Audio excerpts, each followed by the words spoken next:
mindful break, a mindful break. So to continue with the topic, mindfulness. So what I explained, what I talked about this morning was the fact that mindfulness, when we talk about that term, strictly speaking, 3 functions are at work. So there's attentiveness or alertness, which is kind of being careful and attentive. Then there is introspection, as in like checking every now and then, am I still on the same object? Am I alert with regard to the object that I wanted to be alert to? And thirdly, mind being remembering, recollecting, remembering the actual object. So all this mind that does all these 3 things, and basically sequentially, if you like. So it's like you're alert, and sometimes you check, and if necessary, bring the mind back. Okay, so be attentive, check, bring the mind back. Be attentive, check, bring the mind back. Why? Because actually there are 2 main obstacles to doing this meditation. 2 main obstacles. One obstacle is that our mind is scattered. That we're not used to staying with one object for an extended period of time. We keep moving, we need to change the object, we feel the need to change the object, and we basically do it automatically. So there's a constant change. So we're very used to being scattered, which is a huge obstacle to concentration in general, but also to observing our mind and body, getting to know ourselves better. Basically, the first step is just getting in touch with ourselves, with our body, with our mind. And so this is what all this practice is about at the initial step.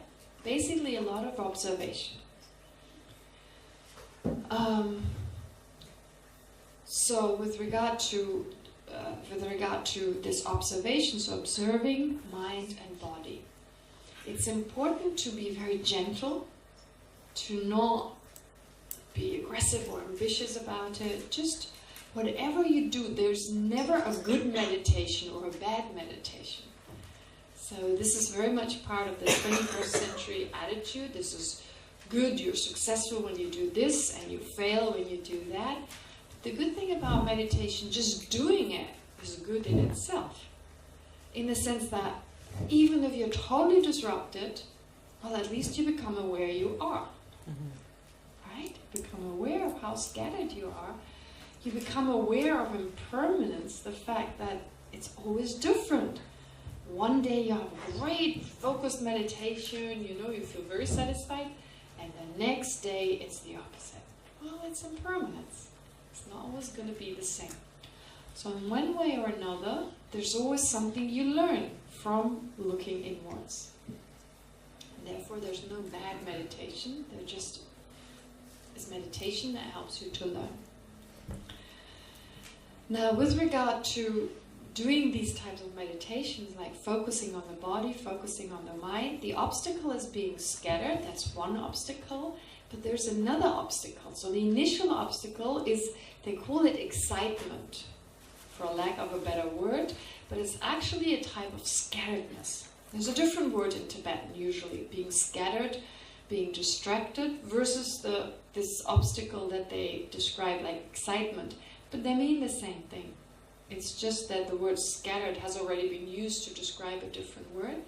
But when we talk about the 2 obstacles to the practice of mindfulness, or the practice of keeping focused on a particular object, one is excitement, and the other one, different translations, mental sinking or laxity. When the mind kind of becomes dull, and it's like not clear, the object no longer clearly appears. You're almost like in an in-between sleep an awakened state, like you're drowsy. So you feel like, oh, I'm not scattered. Yeah, you're too drowsy to feel scattered. So you can quickly kind of fool yourself thinking, wow, I'm really getting focused here because I'm not thinking of the past, of the future, I'm just there.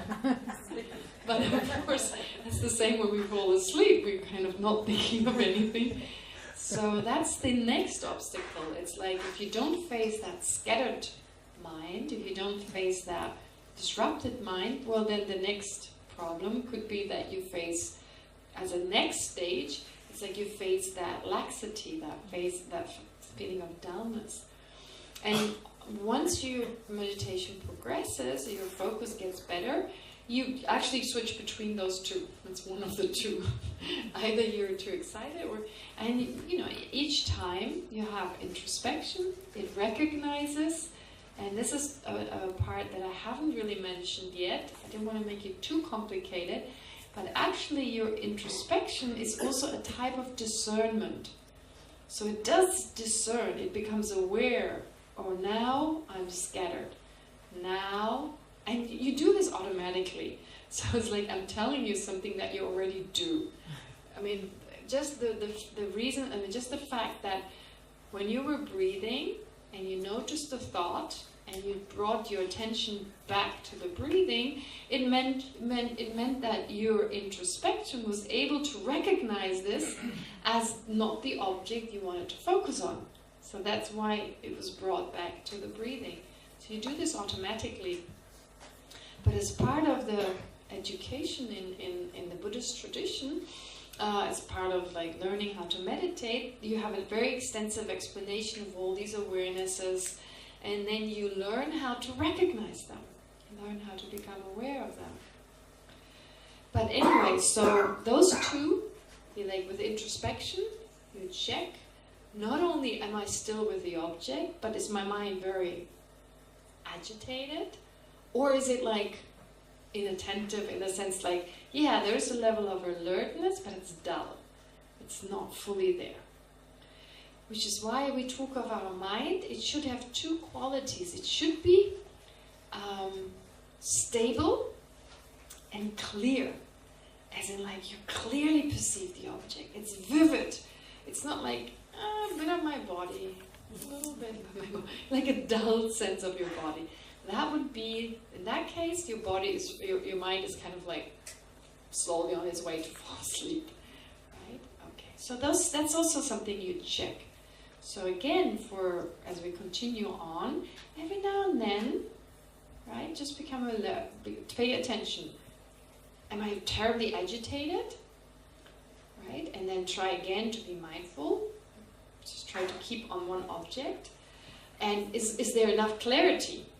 And then not just stay on the object, get your alertness, make your attentiveness, your alertness stronger, strengthen, right? And pay more attention. It's almost like you pull yourself together. Okay?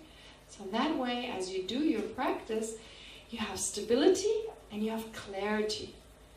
Does that word make sense? Like clarity? In Tibetan, the word clarity is used actually.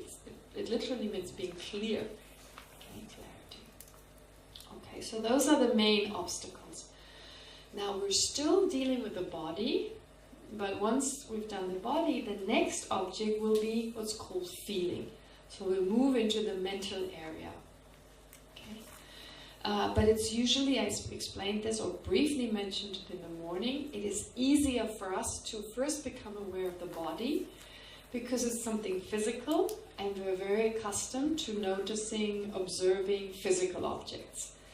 In fact, of our 5 sense consciousnesses, it's the eye consciousness, the visual awareness, that is most aware of colors and shapes, and we can relate to those better. So actually with the awareness on the body, it's already a sense perception that we use less. It's the one of the tactile sensation. So the meditation you've done is actually a meditation or meditation on, in the sense like the body consciousness, the 5th of the sense consciousnesses, registers, that is, perceives the breathing, and then the mental consciousness perceives the same thing. Which takes me to a slightly philosophical explanation, if you like. When we say mindfulness, there's a lot of emphasis on being in the moment. But to tell you the truth, we're never in the moment. We can't. We're never in the present. Actually, what our senses perceive is never what happens right now. We're always a few milliseconds too late. Because if you just think of what happens on a physical basis, an object is reflected on your retina, then there's electromagnetic, whatever, something created, and then it travels the optical nerve, and then it goes to the part of your brain that is responsible for your visual cortex has been active. I mean, that takes a few milliseconds. It's not very long, but it takes a few milliseconds. And then your sense consciousness perceives something. Which is, again, it's quite interesting. Our sense of perceiving an objective reality, well, first of all, blue doesn't exist the way we perceive it. Plus, our sense, we're perceiving what's here right now with our sense consciousness as well. We're a few milliseconds too late. We always perceive what's already happened. So it's a further proof or evidence for the fact that our experiences are totally subjective in terms of even time. We're a little bit behind. And the same is true for mindfulness, because what you're mindful of, because the thing is, first it's the body consciousness that perceives the breathing. The body consciousness is attentive. Due to the mental consciousness attention, it influences the body consciousness paying attention. And then whatever the body consciousness perceives, your mental consciousness perceives by being focused on it. So it seems very complicated, but we're good at doing complicated things anyway. We do them in each moment. Our body does something very complicated, and so does our mind. And it's effortless for us. But we're actually never really in the present, but that's the closest we can get. So it's all right to call it the present, because it's just been a few milliseconds, I mean literally a few milliseconds, that are past of what has happened. Now, with regard to mindfulness, this is also interesting why one of the aspects of mindfulness is a kind of recollection, like a remembrance, because we're actually also, in a sense, mindful of something that happened before. And there's also oftentimes mindfulness is understood to mean that you are always in the present, although it's just a few milliseconds, but this is kind of what we call the present. But mindfulness can go back further in the past. It can go back further in the past.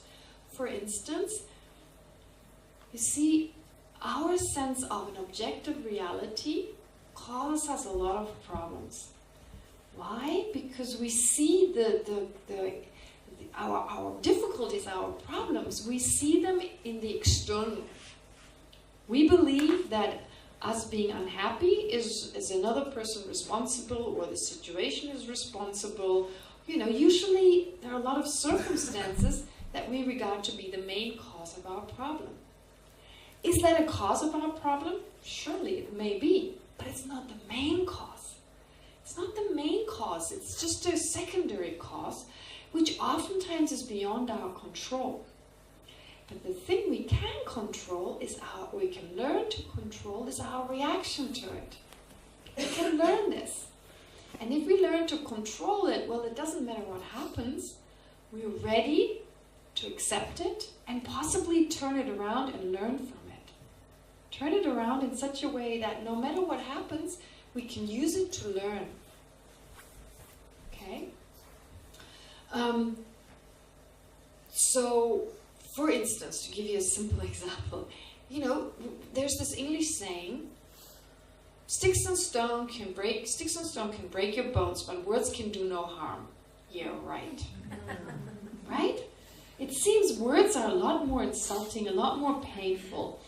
And so someone saying something to us seems to be for many people, not for everyone, but you know, if there's a sensitive area, like something, if I'm very proud of myself to be, I don't know, very well organized or something, and someone tells me, you're just a disaster, you're so disorganized. Whoa, I'm very attached. I think of myself as being very organized.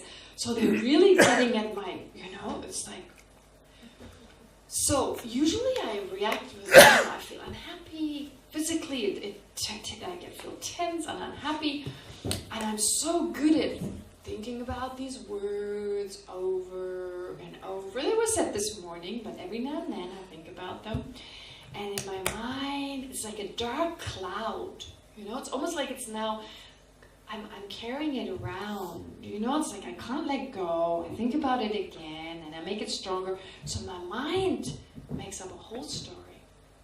But we're not aware of that. I'm still believing it's those words. I'm not aware it's my mind spinning this story and making it a very stressful thing for myself. So instead, if someone tells me I'm disorganized, well, if I am, thank you for telling me. I thought I was organized. Well, I'm obviously not. So good. This is the first, you know, for me, the first opportunity to learn to be maybe more organized, right? And if it's not true, well, that's like telling me today the sun is shining and actually it's raining. It was a mistake. I don't get angry with the weather forecast. You know, I don't take that personal when they tell me it's supposed to, you know what I mean? So they were just plainly wrong about it. They misjudged me as I misjudge people. Okay, big deal.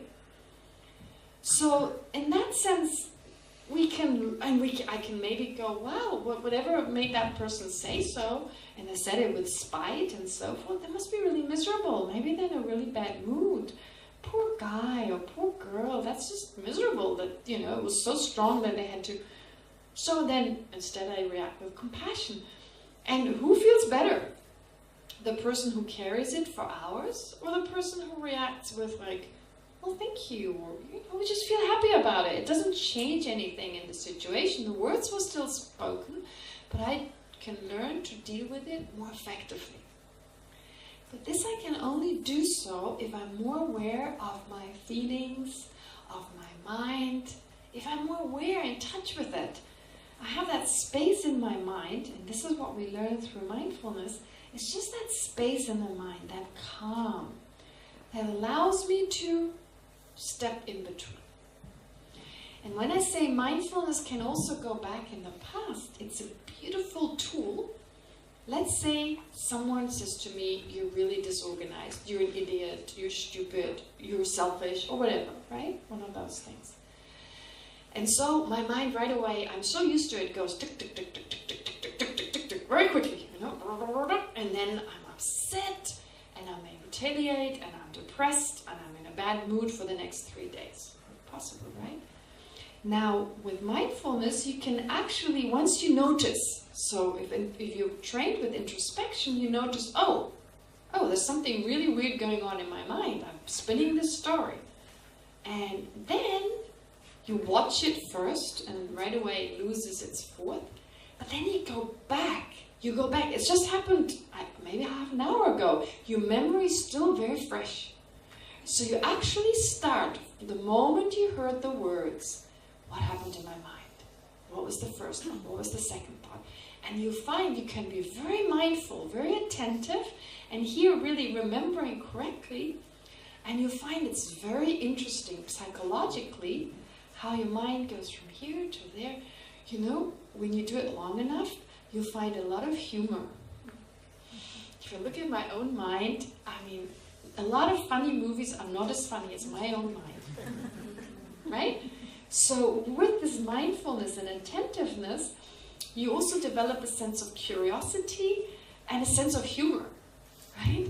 Oh my God! Because I'm not identifying with my mind. After all, it's my mind. I and my mind are different. Which means, why should I identify so much with it? So therefore, I can go back and learn and understand which were the causes. And this I find very, very important with relationships. Because with couples, right? If you're in a relationship, and that was a time when I was not a nun, so a little experience I have. So with relationships, it's like after a while, you get into this pattern. He says something, I say something. He says something, I say something. He, and always very similar, you know? You never. I sometimes. That kind of, you never, or you always. It's like, I'm already, well, sometimes. So that's already, you know, and so we're in these patterns, and we're in these, yeah, and it's like to break through this, sometimes to go back and check, how did I get from A to G, right? There was B, C, D, E, and so forth. And you get to know your own mind and you go, where could I break that chain? Where could I stop it? Until in the end we have this full-blown fight and we won't talk to each other for a week or whatever, right? You can tell what kind of relationships I had.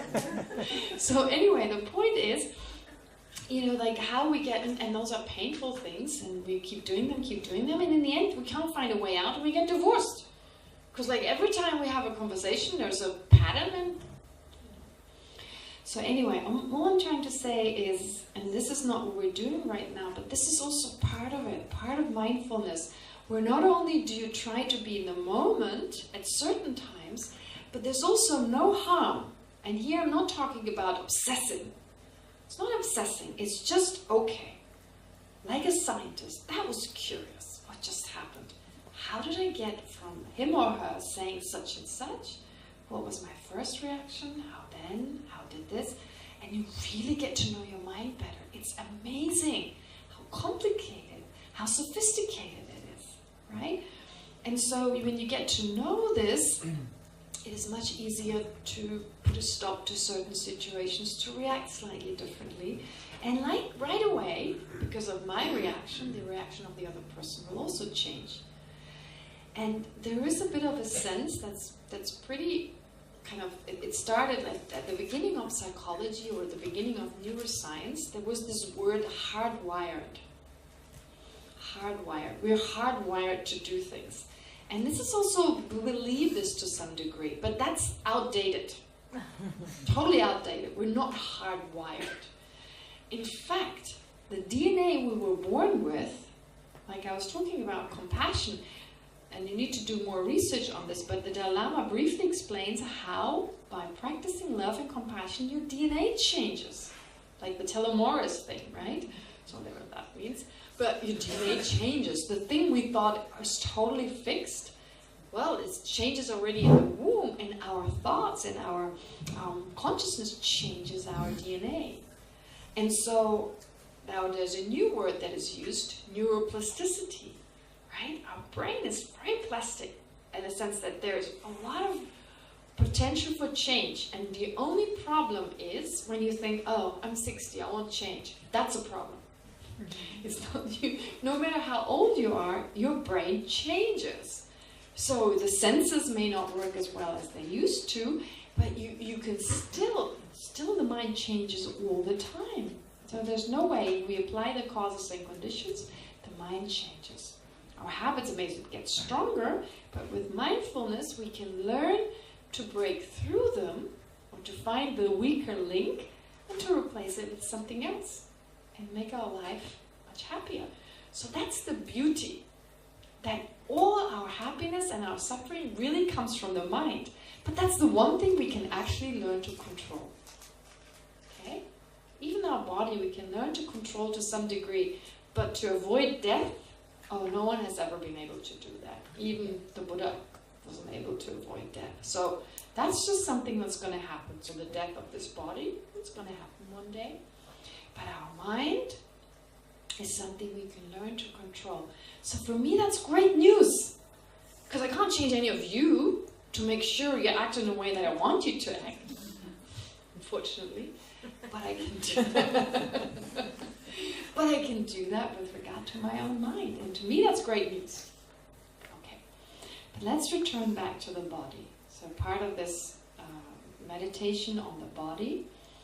Now, what I also like to stress now for this latter part, or meditation I would like to do, is observing, yes, observing the body, but also becoming aware of the constant change in our body. So impermanence, as it's called, impermanence. So impermanence does not mean that we're non-eternal. I mean, there's two words, impermanent and not eternal versus permanent and eternal. Those are don't have the same meaning. Impermanent just means that whatever is impermanent is changing moment by moment. Okay? So when I say my body is impermanent, I'm not saying it's a body now and a moment later it's something totally different. It's still a body. But it's not exactly the same body that was a moment earlier. So my body undergoes constant changes. And of course this is easy for someone of the 21st century because we all studied biology, chemistry, physics to some degree. And on a molecular or cellular level, I mean, there's never a time when the body is not doing anything. There's constant movement of things going into the cell and out of the cell, right? And cells changing, going into existence, going into existence, going out of existence. On a molecular level or even on an atomic level, constant change, constant change. Now this level of impermanence is so important because one of the reasons we have a lot of problems is that we instinctively think things are always the same. We want them to be always the same, right? So the thing is, it's not like one day there's the sun and the next day it's not there, but understanding that all this is in constant fluctuation. And the fact that there are course changes, obvious changes, so the fact that we have wrinkles, the fact that our hair turns gray, and one day we die, that is only possible, those obvious changes, they're only possible because there are these subtle changes.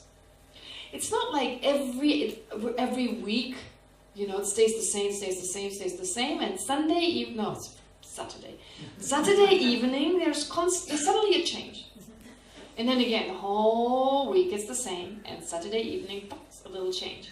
And that accounts for aging. No, it's each moment is different. Like our body is constantly changing, and so is our mind. And because we're not aware of those subtle changes, we believe they're always that things remain the same. We expect them to be the same. So in our relationships, the things that are okay, that are going well, we expect them to stay. Maybe even get better than what good is okay, but if good is good, then better must be better. You know, if little is good, then more must be better. It's that like funny idea we have. A little shampoo is good, more must be better. Right? We have all these ideas. In particular, when things go well with another person, we want this to stay the same. So we want it, and we believe to a degree, and we're surprised when things are suddenly different. But if we become aware of that constant change, become aware of that, then we start becoming more flexible. We just go with the flow. And we have less expectations. Whatever comes, comes. And it's just easier, less stressful. So a good example for our sense of permanence, for me, is holding a grudge. What's the Hebrew word, holding a grudge?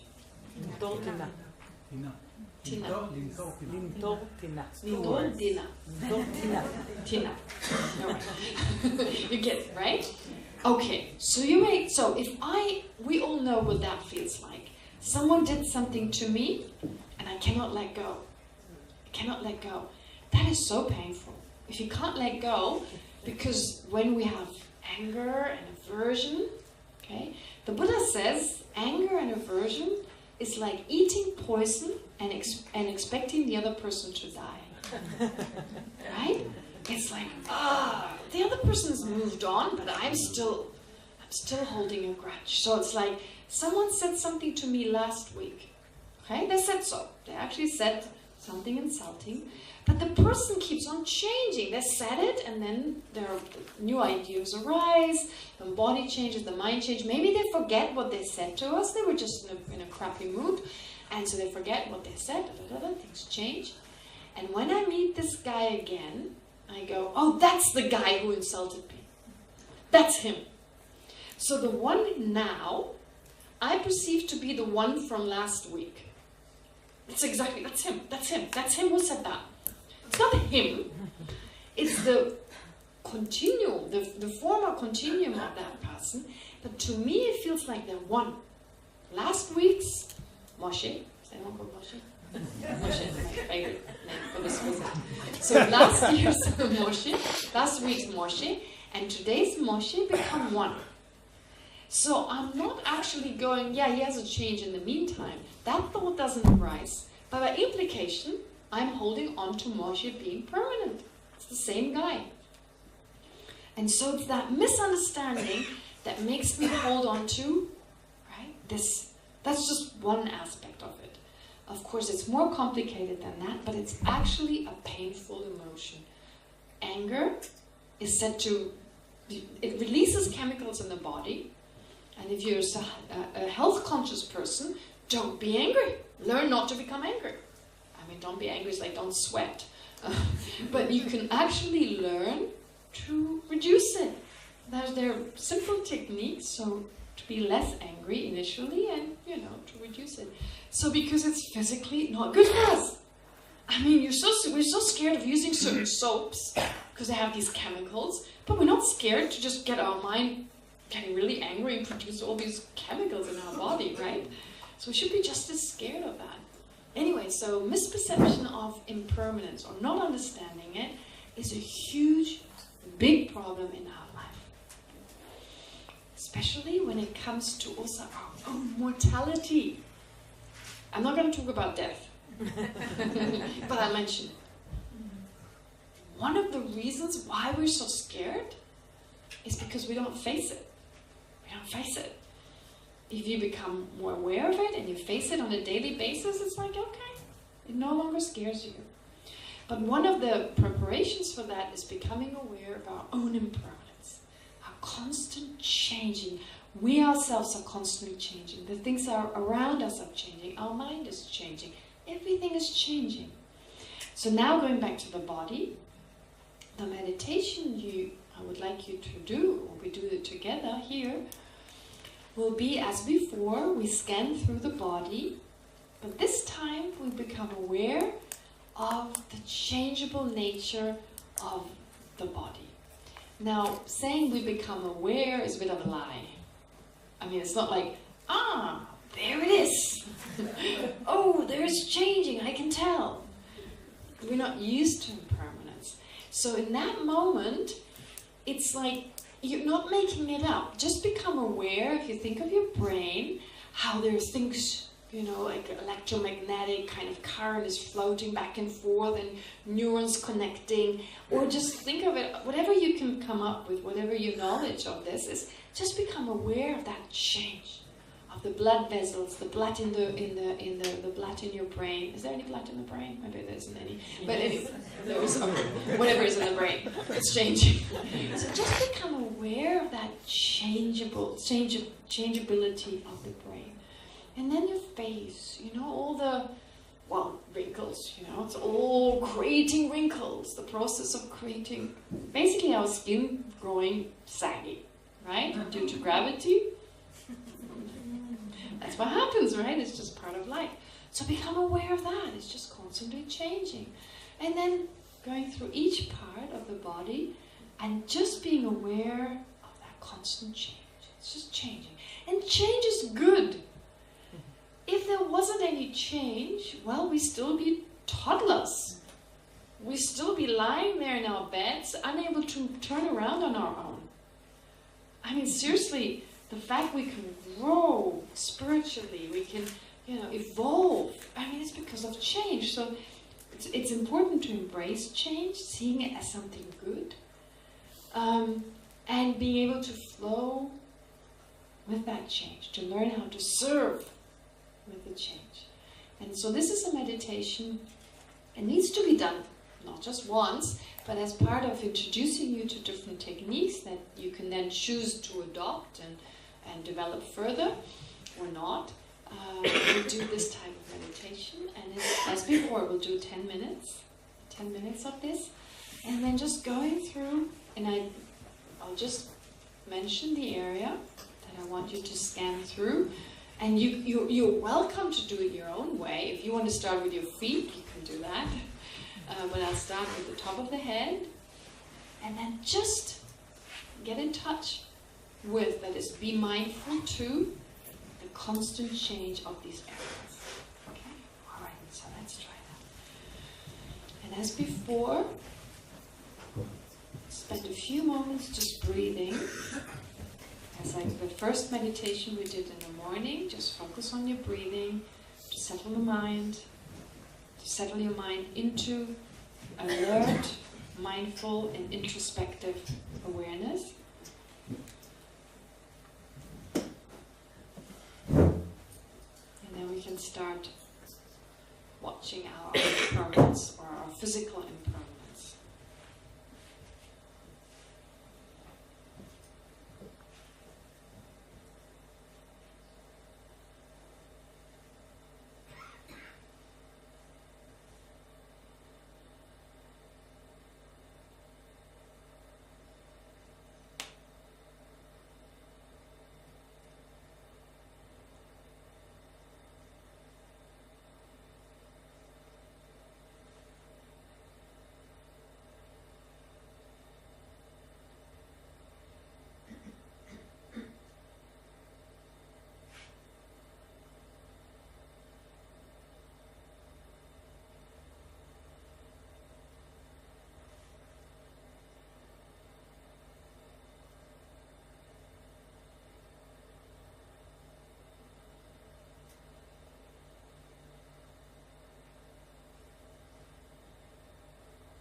Start with the top of your head,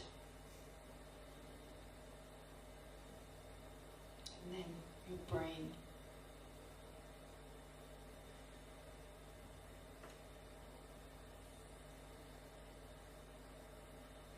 Become aware of the impermanence of that part.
Aware of the impermanence of the rest of your head.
throat.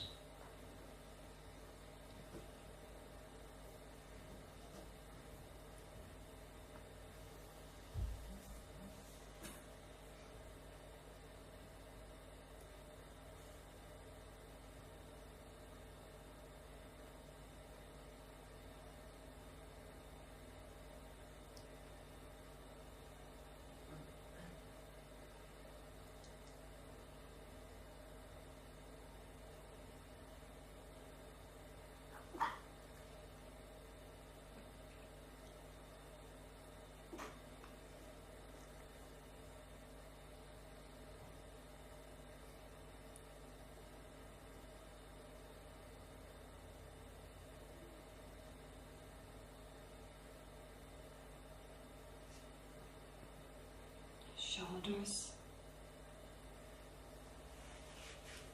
your arms and your hands.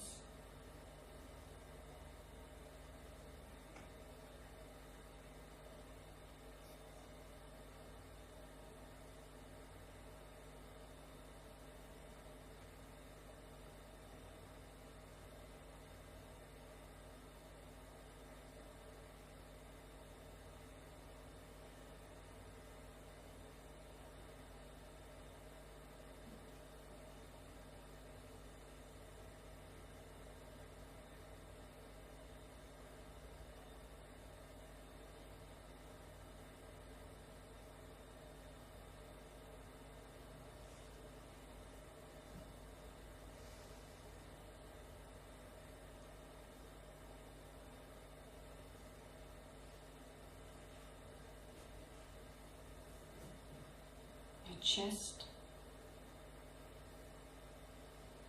the upper part of your back,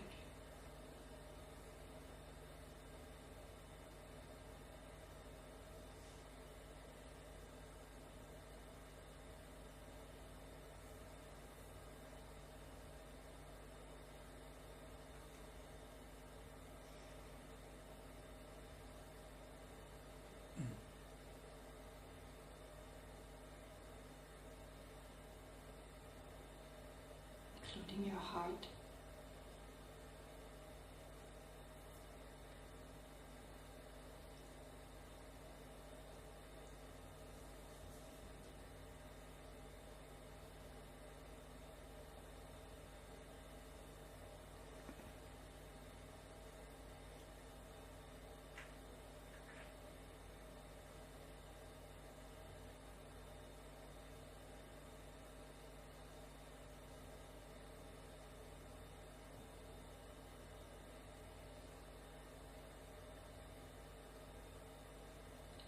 Lower part of your torso, belly, lower back.